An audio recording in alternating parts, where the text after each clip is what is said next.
नमस्कार, आप देखना शुरू कर चुके हैं लाइव सिटीज को। मेरा नाम अभिषेक है। बिहार में कुख्यात अपराधियों के घर के अंदर से AK-47 जैसा घातक हथियार बरामद हो रहा है। कुछ दिनों पहले भोजपुर में घातक हथियार बरामद हुआ, इससे पहले मुजफ्फरपुर में भी बरामद हुआ था और गया में तो हथियार ही हथियार मिलता रहता है। आए दिन हथियारों का जखीरा बरामद होता है, लेकिन AK-47 भी बरामद हो रहे हैं। बिहार में अपराधियों के पास क्या AK-47 हथियार जखीरा में है? इसी पर बातचीत करने के लिए हमारे साथ वरिष्ठ पत्रकार ज्ञानेश्वर जी हैं। ज्ञानेश्वर जी, बिहार में अपराधियों के पास AK-47 जैसा घातक हथियार है, इसमें पता नहीं आपको आश्चर्य क्यों हो रहा है। देखिए, आप अपराध की रिपोर्टिंग पिछले कुछ वर्षों से कर रहे हैं, लेकिन मैं पिछले 3.5 दशक से 35 साल से बिहार के अपराध को देख रहा हूं और मुझे कोई आश्चर्य नहीं हो रहा है। मुझे लगता है आज की चर्चा आपने इसलिए की क्योंकि पिछले दिनों भोजपुर में उदबंत नगर थाना क्षेत्र है, बिलाउर गांव है, और बिलाउर गांव का इतिहास शायद आपको पता न हो। यह वह बिलाउर गांव है जहां से रणवीर सेना का जन्म हुआ। तो वहां बूटन चौधरी के ठिकानों पर जब छापेमारी हुई तो AK-47 मिला और बूटन चौधरी और रंजीत चौधरी में वहां गैंगवार है। रंजीत चौधरी अभी जेल में बंद है और दोनों गिरोहों के पास AK-47 है। देखिए, आपने कहा मुजफ्फरपुर में, आपने कहा नक्सलियों के पास से। देखिए, इतिहास है बिहार में और मुझे लगता है कि बिहार में कम से कम 100 AK-47 तो होंगे ही होंगे। और किन अपराधियों के पास नहीं है? और जब से शराबबंदी हुई है तब से अपराधी गिरोहों के पास, जो नवोदित अपराधी हैं, जो पहले अपराध में शामिल नहीं थे, उन्होंने अनाप शनाप पैसा कमाया शराबबंदी में शराब बेचकर, उसके बाद उन्होंने हथियारों से दोस्ती कर ली है।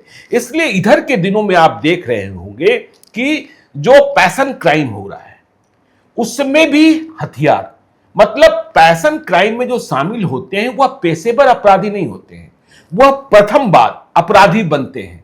चाहे आप आरा के रेलवे स्टेशन पर जो तिहरा हत्याकांड हुआ, चाहे मैरिन ड्राइव पर जो दोहरा हत्याकांड हुआ, इसमें शामिल जो व्यक्ति था वह पेशेवर अपराधी नहीं था।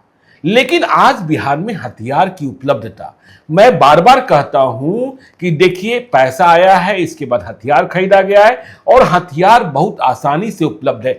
आपको मुंगेर का वह कांड भी याद होगा जब कहां से सेना का अलग अलग पुर्जों में विभाजित AK-47 लाकर यहां जोड़ा जा रहा था और यहां बेचा जा रहा था। तो अब बिहार में हथियार, और पिस्टल हो चाहे दूसरे हथियार हो, वह बिल्कुल टॉफी की तरह मिल रहे हैं, ठीक है ना। और जो गोलियां हैं वह लेमन जूस की तरह। इसलिए आपको देखिए, पुलिस क्या है, पुलिस ऑर्गेनाइज क्राइम को रोक सकती है, जैसे बूटन चौधरी के यहां ये रेड हुआ।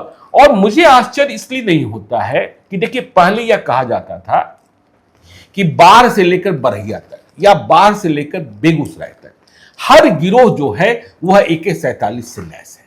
देखिए, आपको स्मरण होगा, यदि आप क्राइम की रिपोर्टिंग करते हैं तो बिहार में सबसे पहले AK-47 लेकर कौन आया?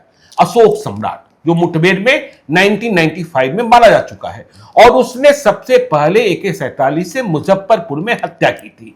और वह 47 कहां से आया था आपको पता है? श्रीलंका से आया था। जब श्रीलंका में युद्ध चल रहा था तो भारत की सेना गई थी और फिर पता नहीं कैसे कैसे, इसके बाद तो फिर देखिए पंजाब में जब आतंकवाद चरम पर था और फिर पंजाब में आतंकियों के पास 47 थे, जब्तियां हो रही थी, तो फिर जब अशोक सम्राट लेकर आया तो फिर उसके प्रतिद्वंदी जितने गिरोह थे, मोकामा के जितने गिरोह थे, सभी के सभी AK-47 से लैस हो गए। आपको पता होना चाहिए, AK-47 ही नहीं, AK-56 भी। देखिए, मोकामा में ही रामपुर डुमरा, देखिए, यदि मुझे ठीक से याद है तो वहां एक सीनियर सूरज सिंह हुआ करते थे, पता नहीं आज जीवित हैं कि नहीं जीवित हैं। बाद में वह तो बड़े पुजारी बन गए थे। तो उनके यहां से जब जब्ती हुई थी, छापेमारी हुई थी, तो AK-47 नहीं, AK-56, मतलब AK-47 से भी एडवांस AK-56 की बरामदगी हुई थी। और यह वैसा गांव है कि दो अपराधी गिरोहों के बीच इतनी खतरनाक जंग थी कि लोग हत्या करने के बाद दुश्मन का खून पी जाते थे, ठीक है ना। यह वैसा क्षेत्र रहा है कि आपको हम एक घटना बताएं। देखिए, मेरी लाल डायरी जब हम पलटेंगे कि दुश्मन को टारगेट करने के लिए किस तरीके से कि लोग, जो अर्थी होती है ना, अर्थी पर हत्यारा चल रहा था, अर्थी पर हत्यारा चल रहा था, वो सोया हुआ था और लोग राम नाम सत्य है, राम नाम सत्य है कहते हुए जा रहे थे। तो रास्ते में सभी लोगों को लग रहा था कि यह तो शव यात्रा है। तो जो राम नाम सत्य है कहते हुए जा रहे थे, जब उन्हें रास्ते में अपना दुश्मन दिखाई पड़ गया तो उन्होंने अर्थी जमीन पर रख दी, और अर्थी जब जमीन पर रखी तो लोग जो दुश्मन रहे होंगे उन्हें लगा होगा कि शव यात्रा में शामिल लोग थक गए हैं, अब यह थोड़ा सुस्ता रहे हैं। तो जैसे ही अर्थी जमीन पर रखी गई, अर्थी पर लेटा हुआ व्यक्ति जो अपराधी था वह उठता है और AK-47 से गोलियां चलाना शुरू कर देता है। तो बिहार में AK-47 की जब्ती से बहुत आश्चर्य करने की जरूरत नहीं है। आपको दरभंगा का कांड याद होगा, दरभंगा में दोहरा अभियंता, ठीक है ना, किस तरीके से वह जो अपराधी था सीतामढ़ी वाला मुकेश पाठक का जो बॉस था संतोष झा, उसने हत्याएं कराई थी। अब तो देखिए मुकेश पाठक भी उसमें शामिल था और उनका एक्यूटल भी हो गया। मुजफ्फरपुर में ही कितनी हत्याएं हुई, आपको समीर कुमार पूर्व मेयर का कांड याद होगा कि AK-47 से हत्या हुई थी। तो AK-47 देखिए, अब तो AK-47 बिहार में कब आना शुरू हुआ? बिहार में हमने कहा कि सबसे पहली बार श्रीलंका से आया, और फिर जब पुरुलिया आर्म्स ड्रॉप हुआ उसके बाद तो AK-47 की भरमारी हो गई। अजीत सरकार की हत्या हुई थी पूर्णिया में, माकपा विधायक 14 जून 1998 को, ठीक है। ब्रिज बिहारी प्रसाद की हत्या हुई पटना में 13 जून 1998 को, उसमें AK-47 का इस्तेमाल नहीं किया गया था। लेकिन वहां जो अपराधी गए थे, जिसमें अब सजा याफ्ता हैं मुन्ना शुक्ला और मंटू तिवारी, देवेंद्र दुबे के भांजे, और देखिए गोली किसने चलाई थी? गोली चलाई थी श्री प्रकाश शुक्ला ने, गोली चलाई थी अनुज प्रताप सिंह ने, गोली चलाई थी सुधीर त्रिपाठी ने। तो इन लोगों के पास AK-47 थे। तो AK-47 पर आश्चर्य करने की जरूरत नहीं है, ठीक है ना। अभी आपने देखा था जिस मुजफ्फरपुर की बात आप कर रहे थे ऑफ कैमरा, कि मुजफ्फरपुर में AK-47 की जब्ती हुई है, मुखिया का बेटा शामिल था। इसमें NIA की भी छापेमारी हुई, दो बार NIA की छापेमारी, गाड़ी भी उठा के। क्यों मैं देखिए शराबबंदी से क्यों कनेक्ट करता हूं कि उस AK-47 की जब्ती के पीछे की कहानी क्या थी? नागालैंड से AK-47 आया था, याद है ना? नागालैंड से AK-47 आया था, और उस AK-47 का इस्तेमाल क्या हो रहा था? उस AK-47 का इस्तेमाल किराए पर हो रहा था कि जो शराब से लदी हुई गाड़ियां आ रही थी उन्हें एस्कॉर्ट करने के लिए, क्योंकि शराब सिंडिकेट इतना बड़ा हो गया है कि आपस में भी टकराव है। तो कभी कभी ऐसा हो जा रहा है कि एक की गाड़ी दूसरा सिंडिकेट छीन ले रहा है, तो AK-47 लेकर एस्कॉर्ट किया जा रहा था। यह बात तो हो रही है। और देखिए, अब आप देखिए ना, अभी आरा में तनिष्क डकैती हुई, देखिए कुछ अपराधी जो हैं मुठभेड़ में घायल हुए, तत्थन कुछ अपराधी गिरफ्तार हुए हैं, करीब करीब सभी अपराधी, और किस तरीके से पश्चिम बंगाल के जेल से साजिश रची गई। और अब तो यह बड़ा खुलासा हुआ है कि जो अपराधी बच गए थे, पकड़े नहीं जा सके थे घटना के तुरंत बाद, जब वह लूटा गया आभूषण लेकर जा रहे थे। देखिए, अब यह भी सोचना होगा कि पुलिस पीछा कहां कर रही थी, पुलिस नाकेबंदी कहां कर रही थी? पुलिस नाकेबंदी कर रही थी सड़क में, पुलिस नाकेबंदी कर रही थी आरा से बाहर निकलने वाली सीमाओं में, पुलिस नाकेबंदी कर रही थी दूसरे रास्तों में। लेकिन ये अपराधी, देखिए यह जो गोल लूट का कांड होता है, इसमें बिल्कुल देखी की जाती। इसमें भी देखिए, कोई बंगाल की जेल में बैठा हुआ था, कोई छपरा से आया था, कोई वैशाली से आया था। तो उनको भी पता था कि जब हम भागेंगे, और देखिए कितने मन चढ़े थे कि वहां जो घुसे थे एक दो को छोड़कर, बाकी तो नकाबपोश भी नहीं थे। तो उनको पता था कि पुलिस पीछा करेगी, और जो रास्ता भटका उसके साथ पुलिस की मुठभेड़ भी हो गई। लेकिन जो रास्ता नहीं भटका, जिसे अपने रास्ते पर जाना था, वह नाव पर सवार हो गया। नाव पर सवार हुआ तो नाव वाले को मालूम हो गया कि इसके पास आभूषण है। तो जो रेत माफिया है, जो बालू माफिया है, अब देखिए चाहे आप आरा की बात कर लीजिए, चाहे आप इन इलाकों की बात कर लीजिए जिधर बालू माफिया का जोर है, तो वह भी हथियार बंद है। आप जब भी कहानियां सुनते हैं कि बालू माफिया के गिरोहों के बीच लड़ाई, इतने घंटे तक गोली चली, तो उसमें क्या, तो बालू माफिया जो नाव पर सवार बदमाश जा रहे थे, तनिष्क में जिन्होंने डकैती की थी, उनका आभूषण लूट लिया। तो लुटेरों का आभूषण लूट लिया गया। यह कहानी आपने ही सुनाई है, यह कहानी। तो देखिए, जो भोजपुर का इलाका है वहां बालू माफिया, और अब कई बालू माफिया जो हैं, अब वह तो राजनेता बन चुके हैं। उनके यहां भी आपको मालूम होगा कई लोग जेल गए, कईयों के यहां ईडी की छापेमारी हुई, ठीक है ना। और किसके पास AK-47? देखिए, जो भी बड़ा अपराधी गिरोह बन जाता है वह AK-47 हासिल करने की कोशिश करता है। और एक और आपको जानकारी दे कि जब से मणिपुर में हिंसा हुई है, मणिपुर में व्यापक पैमाने पर AK-47 सुरक्षा बलों से लूटा गया। मणिपुर में तो स्टेट वायलेंस हुआ, तो मणिपुर का AK-47 भी आने लगा है। और मुजफ्फरपुर में तो आप रहे हैं, आपने देखा जब आशुतोष शाही की हत्या हुई, आशुतोष शाही की हत्या में जिन अपराधी गिरोहों का नाम आया उनके बारे में तो सबको पता था कि AK-47 से लैस वाले अपराधी हैं, और वह कितनी आसानी से छूट भी जाते हैं, किस तरीके से रामेश्वरम में गिरफ्तार किया गया था। तो देखिए, मेरा मानना है कि कम से कम 100 अपराधी गिरोह तो ऐसे हैं, ठीक है ना।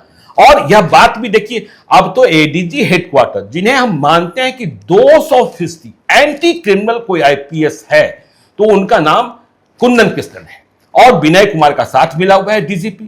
तो उन्होंने माना कि देखिए, जेल से अपराध हो रहा है, किस तरीके से जो सोना लुटेरा उसे भगाया गया, इसकी स्वीकारोक्ति भी उन्होंने की। किस तरीके से बेऊ जेल में जो कुछ मददगार थे यह भी माना गया। तो अपराधी तो, और देखिए, यह भी माना गया कि अपराधियों ने, बिहार के अपराधियों ने, AK-47 की बात छोड़ दीजिए, कुंदन कृष्णन की यह स्वीकारोक्ति कि जो उन्होंने गिरोह के भीतर बातचीत का जो तरीका अख्तियार कर रखा है उसे ट्रैक कर पाना मुश्किल है, ठीक है ना, मुश्किल है। अब वह व्हाट्सएप पर भी बात नहीं कर रहे, नए नए एप्लीकेशन से आए हुए हैं जिन्हें आप ट्रैक नहीं कर पाते हैं, डार्कनेट है, पता ही नहीं चलता है कि कहां से कॉल किया जा रहा है। लेकिन कुंदन कृष्णन ने कहा कि ह्यूमन इंटेलिजेंस, और इधर के दिनों में आपने यह देखा होगा कि पुलिस अपराधियों से मुकाबला कर रही है, क्योंकि कुंदन कृष्णन ने साफ साफ कहा प्रेस कॉन्फ्रेंस में, आप भी थे, गोली का जवाब कि यदि अपराधी कट्टा दिखाएगा, गोली चलाएगा, तो पुलिस के पास बहुत अधिक हथियार है और बहुत अधिक गोलियां हैं। तो एक भय पैदा हुआ है। और आपको बताएं कि जब तक फौरी जो उपाय किए जाते हैं, जब अपराध बेहिसाब बढ़ जाए, और हम फिर कहते हैं कि देखिए, बिहार में बहुत बड़े गैंगस्टर अब नहीं बच गए, बहुत बड़े गैंगस्टर नहीं बच गए। बिहार यूपी नहीं है। बिहार में आपने मुख्तार अंसारी का नाम सुना, बिहार में, माफ कीजिएगा, उत्तर प्रदेश में आपने मुख्तार अंसारी का नाम सुना, उत्तर प्रदेश में आपने ब्रजेश सिंह का नाम सुना, उत्तर प्रदेश में आपने मुन्ना बजरंगी का नाम सुना, उत्तर प्रदेश में आपने धनंजय सिंह का नाम सुना, उत्तर प्रदेश में आपने हरिशंकर तिवारी का नाम सुना, उत्तर प्रदेश में त्रिपाठी का नाम सुना।